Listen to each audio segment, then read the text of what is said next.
এই ভিডিওটি দেখে একটা জিনিস অন্তত শিখতে পারবেন যে day by day Oh my কতটা আপডেট god. হচ্ছে শেষ পর্যন্ত না দেখলে বুঝতে পারবেন না। দেখেন 1980 সালে বউ মার খেয়ে কান্নাকাটি করতেছে, আবার বাসার কাজ ঠিকই করতেছে, বাসার কাজ করতেছে আর কান্নাকাটি করতেছে। কিন্তু 2000 সালে যখন মার খাইলো স্বামীর হাতে, তখন কান্নাকাটি করে বেরোয় চলে যেতেছিল, কিন্তু ব্যাগ গোছাতে ছিল, এমন সময় স্বামী এসে তাকে আবার আঘাত করলো, কিন্তু সে তখন নীরবে সহ্য করলো।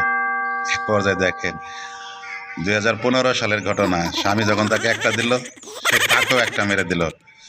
ঠিক তেমনই 2026 সালে এসে দেখেন 2026 সালের ঘটনা, স্বামী একটা দিল, স্ত্রী তাকে 3টা 4টা দিয়ে ঘাড় ধাক্কা দিয়ে একসময় নিজে বের হয়ে গেছিল, এখন স্বামীকে বার করে দিল। স্বামী অনেক ক্ষমা চাইলো কিন্তু ক্ষমা করলো না। এটাই হলো উন্নতি।